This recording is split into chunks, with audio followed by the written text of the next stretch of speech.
Go to work on yourself harder than you work on your job. If you work hard on your job, you can make a living. Then, he said, if you work hard on yourself, you could make a fortune.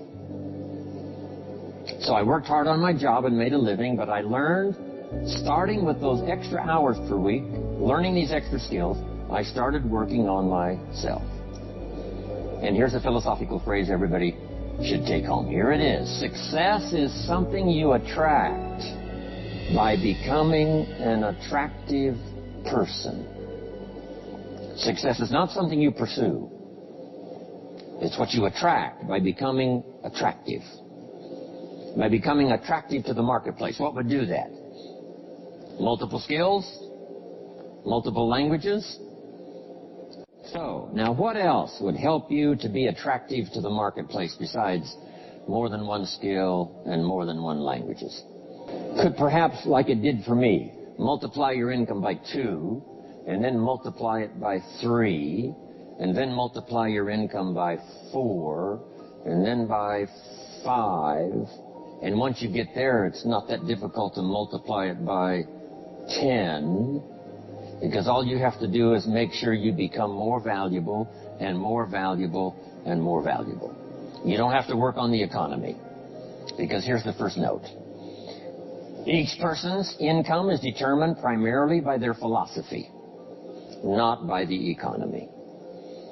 Once I understood that, then I said, well, I don't have to go to work on the economy. And the answer was no. You only have to go to work on yourself to make yourself more valuable. So now here's 5 things I want to share with you. And the first one is your personal philosophy. What could get you more prepared and ready for cashing in on the opportunity of the 21st century? And here's the first one, personal philosophy. Your personal philosophy is like a guidance system that helps you make decisions what to do, what not to do. From the information you get and what you learn and what you know, we decide. Maybe your philosophy would have been 5 years ago never to attend seminars like this. You just didn't go. Now 5 years later, here you are. Something happened along the way to change your mindset, saying, hey, for the money and the time, if I just get one good idea and walk away, it certainly is worth the money and the time. So now that little amendment in your philosophy, you now say, I'm going to regularly go, because it doesn't take but a few ideas to make a great difference in your income, personal life, social life, and all the rest. So now you know that's valuable. A change of mind, a change of idea. So that's what personal philosophy is all about. The more we learn, the more we know, the better we're able to make better decisions about 2 major things. Your philosophical guidance system does 2 things. For your notes, number 1, helps you to see the dangers on one side, so you can avoid those. But here's what else your guidance system does. Personal philosophy helps you to see the opportunities on the other side, so that you can expand those, maximize those. And here's what that's called. The game of life is to minimize the dangers and maximize the opportunities. And the more we know and the more we learn, the more experience we gather in sessions like this, from the sermon on Sunday morning to the books we read and all the rest, helps us to keep continually adjusting our philosophical guidance system so that we minimize more dangers, maximize more opportunities. That's really the game of life. I couldn't put it much more simply. So number 1, we're affected by what we know. Now, how do we know more things and learn more things that'll help us readjust our thinking so we can avoid the dangers, maximize the opportunities? Here's number 1. Learn from personal experience. One way to learn to do something right is what? First do it wrong, right? Mess up, and then you say, wow, that was costly. I'm never going to do that again. So one way to learn to do it right, first do it wrong. Sometimes a negative experience turns out finally to be positive. They say if you survive your first heart attack, you may now live to be a very old person. Why is that? Well, that first heart attack, if you survived it, is called a wake-up call. And maybe the doctor said, one more of these and you're history. And you said, wow. And you make it for the health food store. And you start reading every book you can find on good nutrition, how to avoid another one of these heart attacks. And you start jogging and start walking and doing all of the stuff. And this total change of lifestyle could now save your life and cause you to live to be a very old person. Here's what my mentor said, that's some of the best advice I ever got. He said, Mr. Rohn, if you will change, everything will change for you. If you'll start making personal changes, your income will change, your health will change, your future will change, everything will change, if you're willing to start making the changes. So sometimes a negative experience now causes us to really make a sudden shift in our philosophical guidance system that says, hey, I'm never going to let this happen to me again. Fantastic. Now here's the next way to learn, and that is to learn from other people's experiences, whether they are negative or positive. It's too bad failures don't give seminars like this. Wouldn't that be good information? Now, we don't want to pay them, so they don't lecture, but their information would be valuable. If you know a guy that's messed up his life for 40 years, you have to say, John, would you spend a day with me? And I will bring my notebook and take good notes. A good-looking guy like you, beautiful family, every reason to do well, threw it all away. Teach me how for the last 40 years you messed it all up. And he tells you, and you take good notes. Learning from the negative side of someone's experience. If somebody tells me these eggs are rotten, I'm not going to make an omelet and try it, right? I'm just going to take their advice and their know-how. So, learn number one from your own experiences, and learn number two from other people's experiences. And my mentor taught me to always keep a journal. Here's what he said, don't trust your memory. If you want to live a dynamic life, multiplying your income, multiplying your future, be a good student. If a good idea comes your way, write it down, then ponder it, then perhaps go do it. Okay.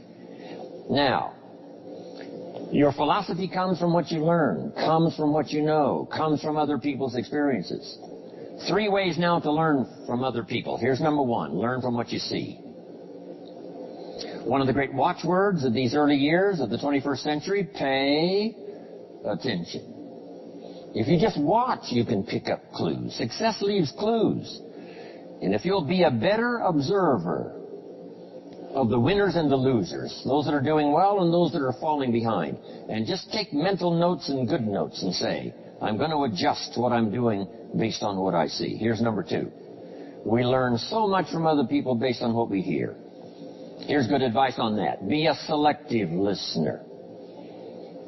Listen to voices of value that have experience, ideas, reputation, something valuable to share. Now here's number 3. Read all the books. Now there's millions of books, so you can't read all the books. But make this note. Read all the books you need to read to make you as wealthy as you want to be, as healthy as you want to be, as prosperous, as productive, as unique a human being as you want to be. Read all of those books. Don't leave those books go unread. My mentor got me started on my library when I was 25. I got one of the best. If you saw my library, you would be impressed. I haven't read everything in it, but I feel smarter just walking in it, right? My library. I was smart enough to buy it all. Now I got to be smart enough to read it all. Now jot this down. When you do read, you have to sort through what you read and decide which is valuable to try. That's part of the process of learning. Gathering information and sorting through it. 1, the information that would apply to you, and what you think would be valuable based on your current philosophical opinion. So read all the books. Our lives are greatly affected by what we learn and what we know. For every disciplined effort, a multiple reward. For every disciplined effort, a multiple reward. What a concept. If you render unique service, your reward will be multiplied. If you're fair and honest and patient with others, your reward will be multiplied. If you give more than you expect to receive, your reward is more than you expect. But remember, the key word here, as you might well imagine, is discipline. Everything of value requires care and attention. Everything of value requires discipline. Children require discipline. They must have a structure built for them. They must have boundaries to work within so they feel secure and comfortable to explore and grow. They must learn to recognize what's right and what's wrong, what's acceptable behavior, what's not acceptable. Children require unwavering discipline, consistent discipline, or they'll be confused as to how they're supposed to behave. Likewise, our thoughts require discipline.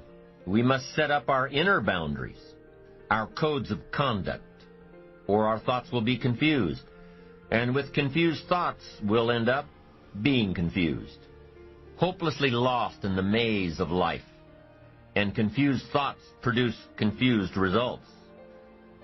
Look around you at this very moment in time. What might you be doing that needs attention? Perhaps you're listening to this program as you drive along in traffic, blowing your horn at someone ahead of you who isn't driving at the speed you'd like to. Perhaps you're listening alone because you've had a disagreement with someone you love or someone who loves you, and your anger won't allow you to speak to that person. Wouldn't this be an ideal time to examine your need for a new discipline? Perhaps you're on the brink of giving up or starting over or starting out, and the only missing ingredient to your incredible success story in the future is a new and self-imposed discipline that will make you stay longer and try harder and work more intensely than you ever thought you possibly could. The most valuable form of discipline is the one that you impose on yourself. Don't wait for things to deteriorate so drastically that someone else must impose discipline into your life. Wouldn't that be tragic? How could you possibly explain the fact that someone else thought more of you than you thought of yourself?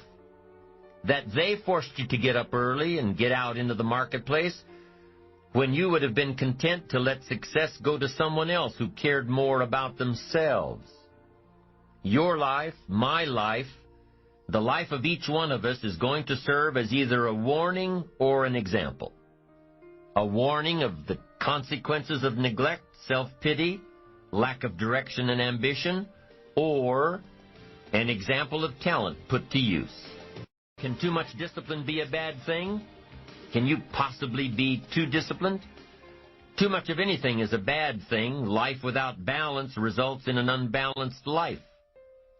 Walking around the block every day is good. Walking or running 6 hours a day is bad. It's obsessive. Unless, of course, you make your living as a marathon runner. Then you're doing your job. Eating an apple a day is good. Eating only apples is bad. You won't get all the protein and vitamins and nutrients your body needs. Working hard, burning the midnight oil, doing it until is good. Working nonstop, never taking a vacation, never having any fun, never spending quality time with the people you love, working day after day, month after month, never taking a break year after year, is bad. If you've got your nose to the grindstone all the time, how are you ever going to spot new opportunities, consider new ideas? It doesn't work that way. You've got to stop and ponder where you've been and where you're going. You've got to reflect so you know if you're even on the right track. Everyone has heard the story of Willie Loman in the play Death of a Salesman. Willie was a workaholic. He typified the old-fashioned concept of success. After all, if you're always working, you must be successful. No, it doesn't work that way. For workaholics, there's never enough work. They can work 10, 12, 14 hours a day, take 2 jobs, work them back to back. The only satisfaction is fighting off sleep, denying life's pleasures, getting more tasks done. Some people are impressed with this type of behavior. But just because a workaholic spends too much time working, that doesn't mean he or she ends up with the most money. These people are generally more task-oriented than results-oriented. They're busy being busy, not busy being productive. Workaholics generally end up alienating their families, losing their health, facing a crisis of values. Now, wouldn't you prefer a life of productivity rather than a life of tasks? Of course. When you schedule your time and take advantage of your time, you can work smarter instead of working longer, and you'll probably end up getting more done than the workaholic, and still have time for other things in life. Enlightened self-interest says, I will look for new ways to work smarter by focusing on doing more per hour instead of doing more hours. It says I will run my day so my day doesn't run me. Enlightened self-interest also says that a life worth living comes from a life of balance and moderation. Too much of anything, even good things, will sooner or later throw you off track. Now, here's a key technique that you can use in your life to help keep you on the right track. This technique is called visual chain thinking. Ambitious people don't see each step toward their goals as a singular step, each discipline as a singular discipline, each project as a singular project, each sale as a singular sale. With everything they do and with every discipline they adhere to, they see it all as part of a chain, a link in the chain of events and actions that will lead them to their final destination. Every action and every discipline today is a link in the chain. Every action and every discipline tomorrow is a link. Every action and every discipline in the future is a link.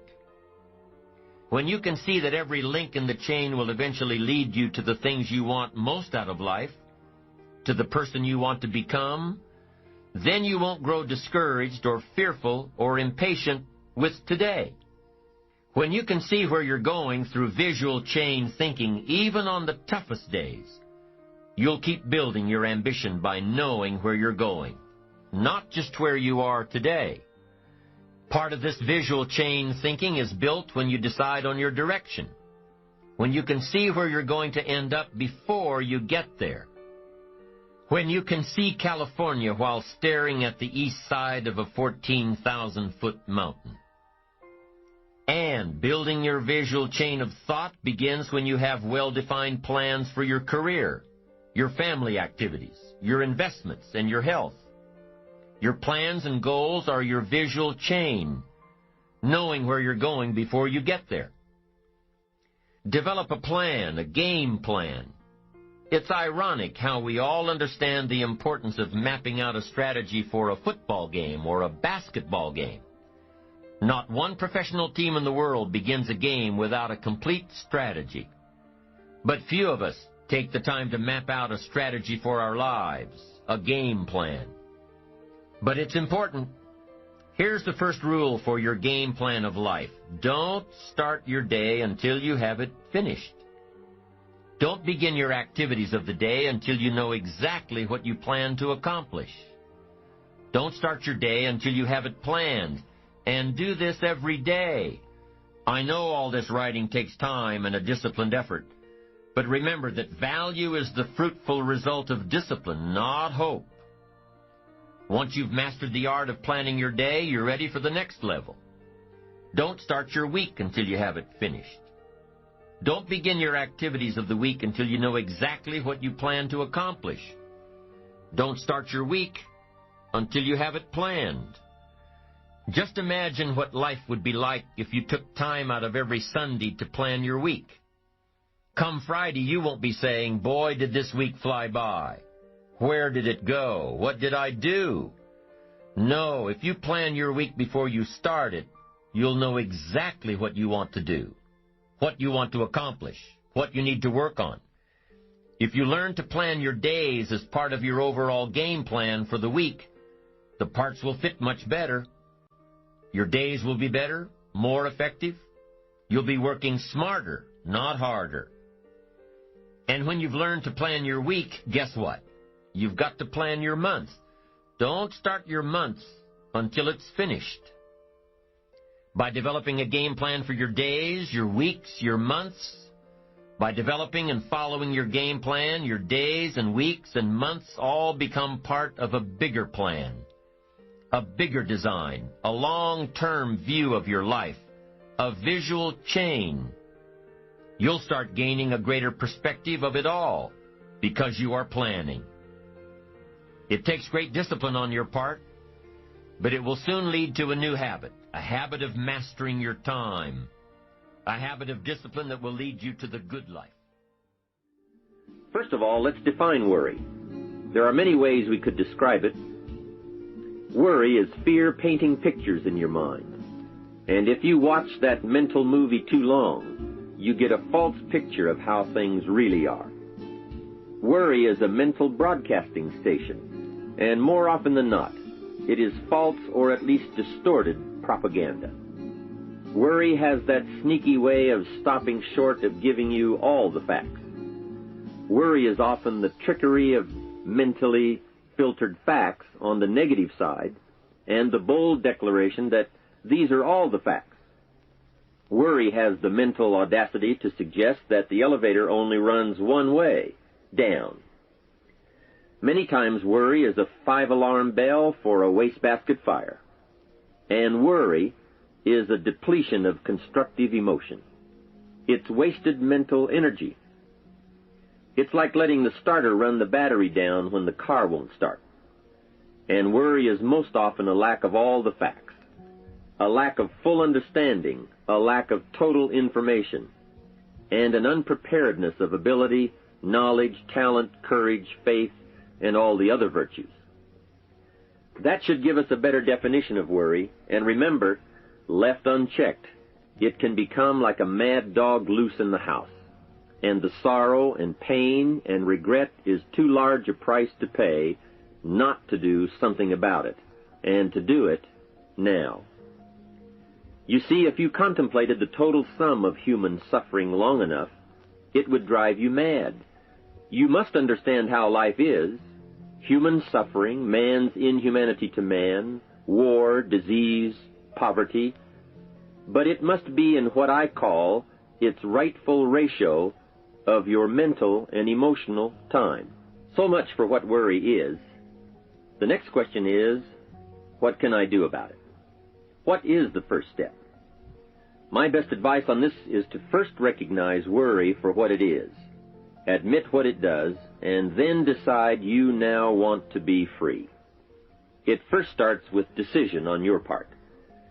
And may I add, well, you should decide.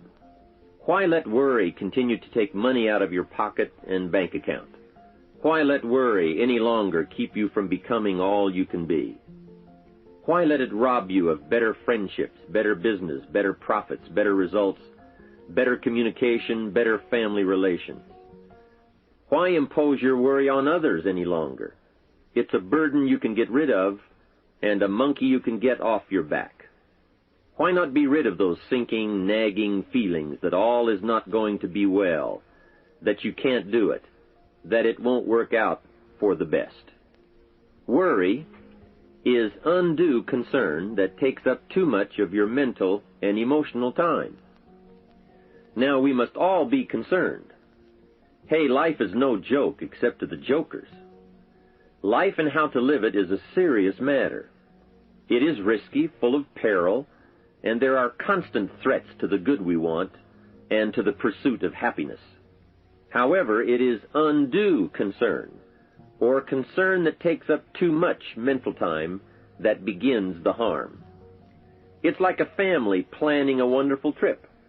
While they certainly should be concerned about the condition of the car, the tires, and making sure they pick the proper route, it would be foolish to allow themselves to be completely turned negative with the thought that they might crash and kill the entire family. If that were the case, even if they went, the entire trip would be turned into one nightmare of fear with the specter of chaos looming around every curve, rather than enjoying the wonderful trip they had planned for themselves and their family. A lot of people do that with their entire life. So, start to make these declarations. And if you mean it, they will start you on your way to confidence and adventure, free of the worry habit.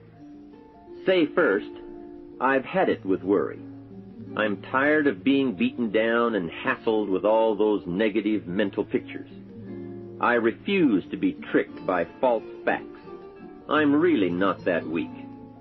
Never again do I want those sick feelings inside, those mental false alarms. I'm tired of the drain on my resources. I'm tired of the embarrassment of the lack of confidence. I don't want people, especially my family, to see me in this state anymore. I've got more to offer. I refuse to let my life be short-circuited any longer by letting my mind run wild with a distorted view of the facts, whether I bring it up or if it comes from someone else. Prove it to yourself. Think back over all the things that you worried about, all the fantastic, catastrophic events that your well-meaning advisors had told you were going to happen. Be pleased that none of them ever happened to you, or else you would not be alive today. 90% of the things you worry about never happen anyway. All of us have had these well-meaning advisors who want to appear larger in the eyes of those they wish to advise, and who immediately rear back and describe every single bad option they can think of that might possibly happen. By the time they have finished, the one who has come for some confidence and some help wonders why he even bothers to live anymore. And the fact is, those things are never really going to happen anyway. Bring to question now what your mind tells you or what others tell you, and pledge not to go for false alarms. I've had it is a good beginning. This first step will start you arguing with your worry thoughts. Soon you will start to examine your fears and worries to see if they are valid, and you won't let your mind play those mental tricks any longer. It is possible to destroy any emotion you have, including worry and fear, by a very simple process, and that is, analyze it to death. Drag it out on the table and look at it. Weigh it against all of your past experiences. Make sure this one can stand against all the past facts you have. You will now start to use worry instead of letting worry use you. It's a beginning, being in control instead of out of control. You will now let concern and the first signs of worry prompt you to learn, ask questions, and look at all sides in order to evaluate true, positive, constructive action. Now you can say, I will let fear advise me of the facts, but I won't let fear tell me these are all the facts. Nor will I let fear determine my reaction to the facts. I will gladly take up the war of faith over doubt, reason over fear, and positive expectation over worry. So talk to yourself right now into a change of attitude. Be persuasive. Go all out. Show yourself the hell if you don't, and the good life of answers and progress if you do. Say to yourself, what a fantastic feeling it must be to stop the panic drain on my mental energy, emotion, and physical strength. Imagine putting all that saved energy and emotion and strength into my action plans for the good life. Hey, accept the challenge. Believe your beliefs, doubt your doubts, stay on the campaign to give worry a bad time. Like being your own conscientious judge, say, I've had it with the presentation of a one-sided story. I sustain the objection that worry has failed to bring out all the facts. I despise these mental courtroom maneuvers that try to belittle my client, me. I demand the whole truth, and if worry will not be silent, I may cite him for contempt of the court of reason. Call up that scene often when worry wants to hassle you with the same old tricks and the same old results. It will work every time. Okay, let's move on to some really positive steps. If you can survive all that has happened to you up to this moment in your life, in spite of doing and thinking many of the wrong things, imagine how you can succeed by now starting to do some of the right things. First, the best answer to worry is confidence, and confidence starts first with awareness. Here is one of the most important lessons in life to learn. Life and business is like the changing seasons, and the real challenge of life is to learn how to handle the winter and take advantage of the spring. In short, that's it. You see, winter always comes, but so does the spring. Night follows day, but also day follows night.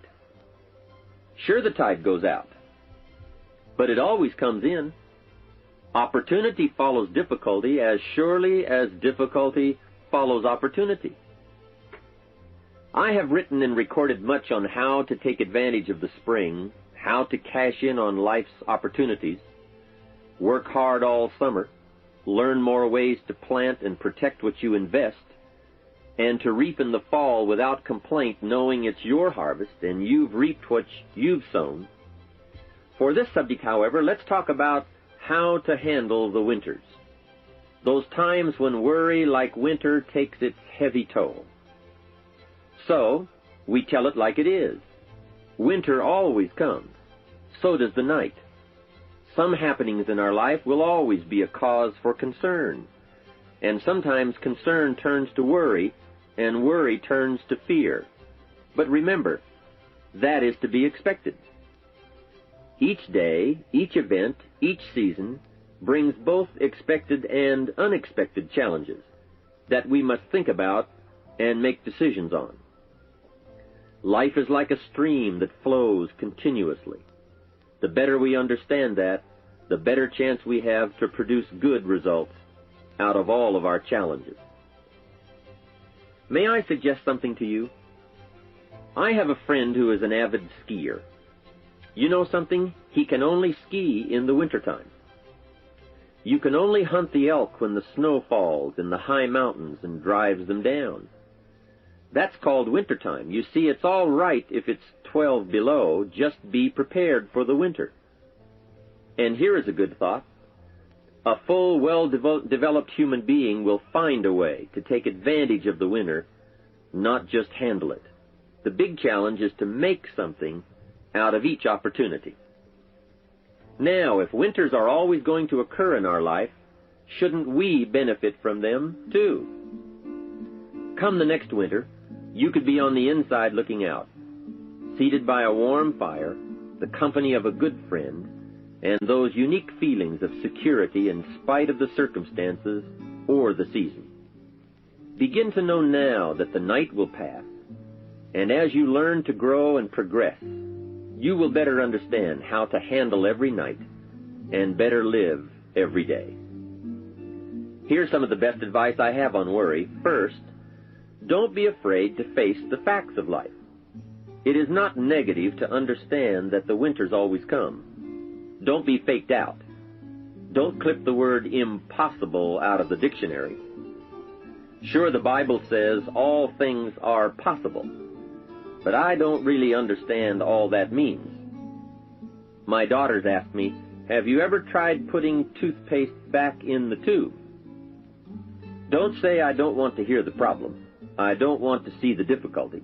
Don't show me the weeds. Don't say anything negative. Only see the positive. That's foolish. There is a thin line between positive thinking and kidding yourself. And remember, there's also a thin line between faith and folly. Here is the key. Humans have the unique ability to see it as it is, and they also have the ability to see it better than it is. One is called fact, the other is called faith. Faith you develop, facts you acquire. The facts you acquire are essential. It's like belief. You constantly must find facts to support your belief. Faith says, I will move mountains. It doesn't say, I will move mountains if someone gives me a bulldozer. I'll move a mountain if they will build me a road up there, if the weather's nice, if they give me a shovel. Faith just says, I will move mountains. Faith doesn't ask for a result to prove its existence. Faith is because it is. And remember, people die for faith. And some people give up everything they own, their life, for faith. Many years ago, over in Vietnam, a Buddhist monk did a very clever thing. He did the ultimate in political dissent. He burned himself to death. That toppled the government. That was faith. Totality begets totality. Here is a good prayer. Help me to see it as it is, and help me to see it better than it is, and then inspire me to act. Facts and faith and action. What a combination for personal progress. And action puts fear to flight. An Old Testament phrase says, watch the ants, you sluggard. Consider their ways and be wise. Not a bad suggestion. The study of ants. What do they do in the summer to prepare for the winter? That's a lesson in life and survival. Happiness, wealth, peace, security, success, safety, friendship, reward, results, and all human achievement comes from a growing ability to understand and handle the changing seasons. And so we come right back to the theme of our entire enterprise, self-development. Learn to work harder on yourself than anything else. The key to all success in economics or mental health is self-development. It will all change for the better when you change for the better. It's what you become that really counts. And you are the only variable. So a good statement is, you can't be all positive. You can't be all confident. You can't be all faith. But confidence and faith and courage and inspiration can dominate worry and fear. Physical and emotional forces are always at work, and something will win and conquer. Make sure you give yourself the best chance to get mental and emotional domination over all of your challenges. And here is one of the master keys to the good life. Developing the intelligence and accepting the challenge of putting all of your emotional experience into their rightful ratio. Beginning this progress can bring about the most dramatic changes. You see, disappointment is like winter. It always comes. It is foolish to say, don't be disappointed. But you must learn to discipline your disappointment. If it dominates 51% of your time, you're in trouble. Continued heavy disappointment is like 12 months of winter, and 12 months of winter leaves very little alive. Use the guidelines of seasons to adjust to all the meaningful things that happen to you. So concern, fear, and disappointment, like many human emotions, serve a useful purpose as long as they are kept in their rightful ratio. Left unattended, the weeds take over. Disappointment rules. Worry breaks loose. Fear gets the upper hand, and doubt moves in. But managed, worked, given human action with will and knowledge and purpose, and gardens overcome weeds. Faith overcomes doubt, and confidence pushes worry into a small place. The second major key to mastering worry is to respond. Build up inside of you that heavy desire to be free, to get on with building your life and lifestyle. Too much is waiting to delay. Take a new look at your opportunities. Figure out new ways to seize them immediately and make them work for you. And here is a key. Bring a new dedication that you will master yourself with enough discipline to be more than qualified to do the present job and prepare yourself for the next move up.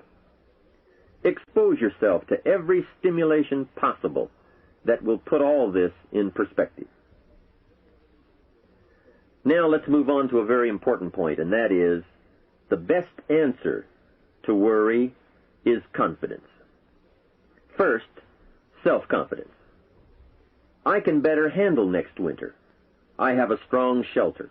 It is stocked with supplies. I now know how to take advantage of the spring.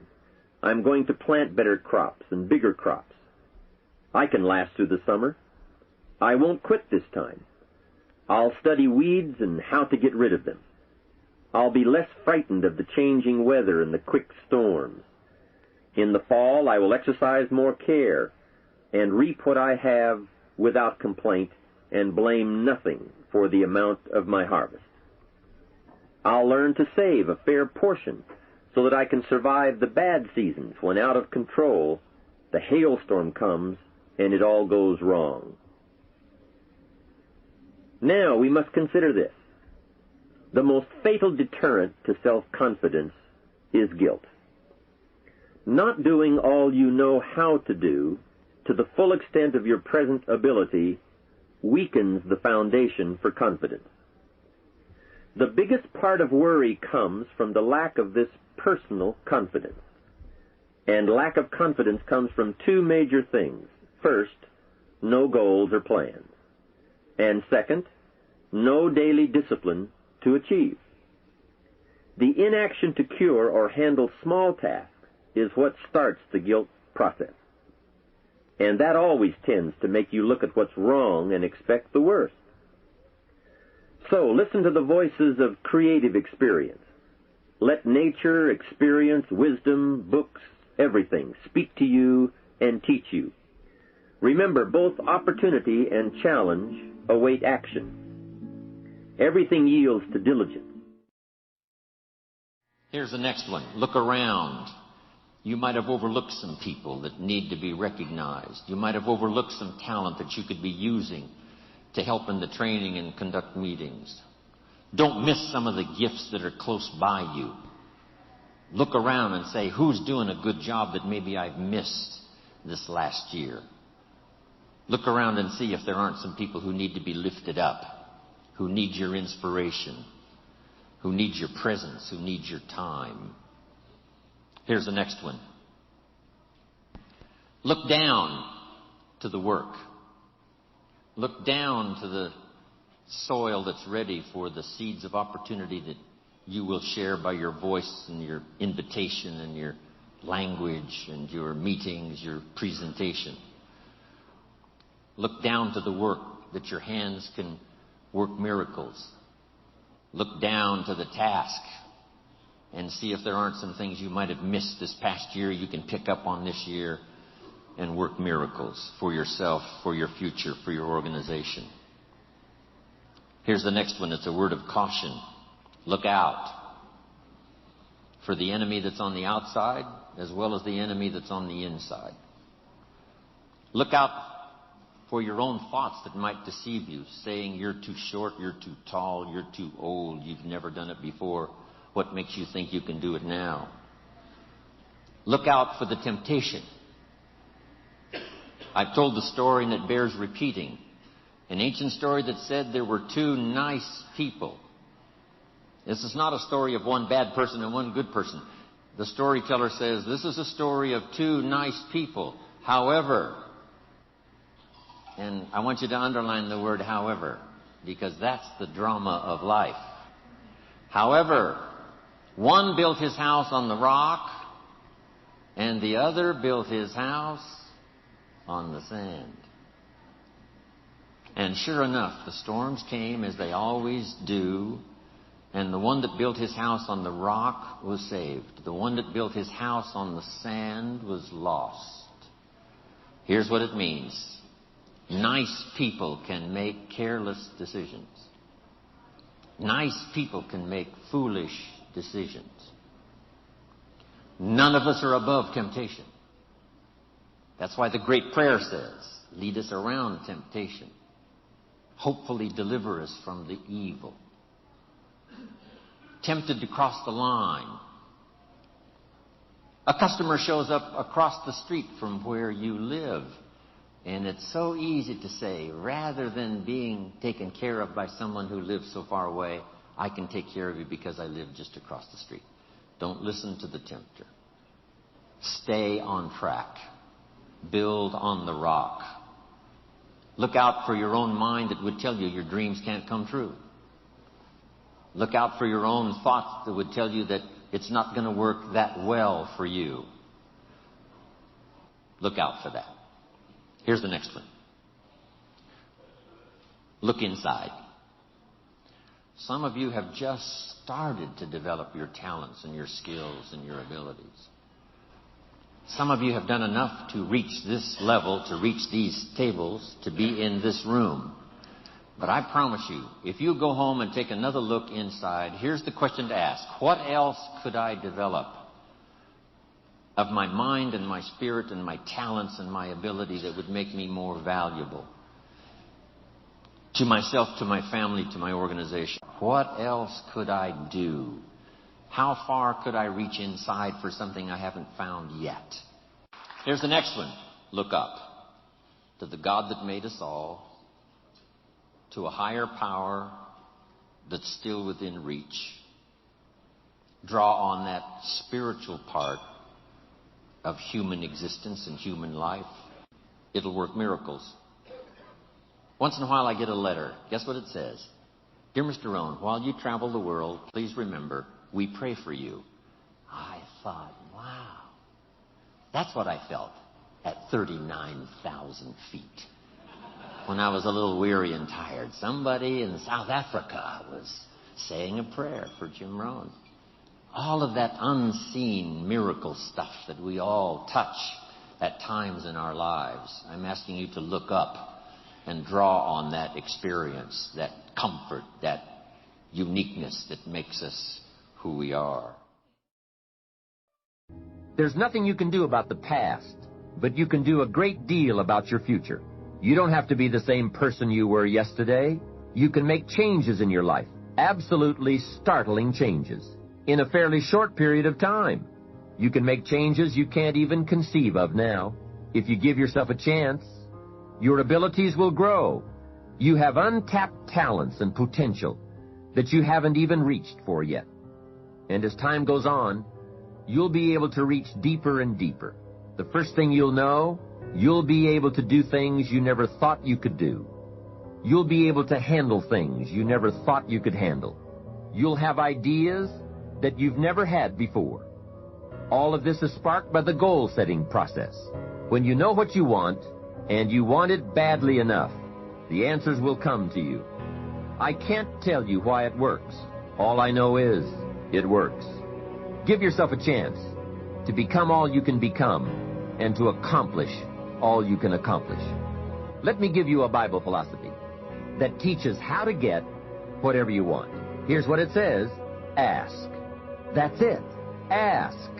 Of all the important skills to learn in life, be sure to include the skill of asking. What does ask mean? Ask means, what do you want? And the complete formula is staggering. It says ask, and you will receive. Hey, we ought to look into that. The man says, yes, but you work where I work. By the time you struggle home, it's late. You've got to get a bite to eat, watch a little TV, and get to bed. You can't sit up half the night and ask. And this guy is behind on his bills. He's a good worker, hard worker, sincere, but you've got to do better than work hard and be sincere all of your life. You'll wind up broke and embarrassed. You've got to be better than a good worker. You've got to be a good asker. Let me give you some key points on this asking and receiving, setting goals, asking of life. Here's part of the philosophy that helped me to change. First, asking starts the receiving process. Asking is like pushing a button, and all this machinery starts working, mental and emotional machinery. I don't even know how it works, but I do know it works. There are a lot of things you don't need to know how they work. Just work them. Some people are always studying the roots. Others are picking the fruit. It all depends on what end of it you want in on. So asking is the beginning of receiving. Second, Receiving is not the problem. You don't have to work on receiving. It's automatic. So if receiving is not the problem, what is the problem? It's failing to ask. The man says, I see it now. I got up every day this year and hit it hard, but nowhere in my house is there a list of what I want from my life. Can you see? Good worker, poor asker. Third, receiving is like the ocean. There's plenty, especially in this country. It's like an ocean here. Here, success is not in short supply. It isn't rationed, so that when you step up to the window, it's all gone. No, no. Well, if that's true, what is the problem? Well, the problem is some people go to the ocean with a teaspoon. Have you got the picture? A teaspoon. What I suggest you do in view of the size of the ocean is trade your teaspoon for at least a bucket. And you will look better at the ocean with a bucket. Kids won't make fun of you. Now, here's something else to remember about asking. There are two ways to ask. One is ask with intelligence. It didn't say ask intelligently, but I'm sure it meant that. Don't mumble. You won't get anything by mumbling. Be clear, be specific. Intelligent asking means how high, how long, how much, when, what size, what model, what color. Describe what you want. Define it. Remember, well-defined goals are like magnets. The better you define them, the stronger they pull. And give your goals purpose. Answer both questions. What do I want? That's the object. And the second question, what for? That's purpose. Purpose is stronger than object. What you want is powerful and it will pull. But what you want it for is more powerful. Here's the second way to ask. Ask with faith. Faith is the childish part. It means believe you can get what you want like a child, not an adult. Many adults are too skeptical. They've lost that wonderful childlike faith and trust. Don't let that happen to you. Believe in, have faith in yourself and your goals. And get excited like a child. Childlike enthusiasm. Nothing can beat it. Kids think they can do anything. How exciting. They hate to go to bed at night and can't wait to get up in the morning. Develop that kind of enthusiasm toward your life and your goals. And be curious like a child. Kids can ask 1,000 questions. Just when you think they're finished, they come up with 1,000 more. They'll drive you to the brink. But it's really a virtue. Have plenty of curiosity. Ask questions. That's how you learn.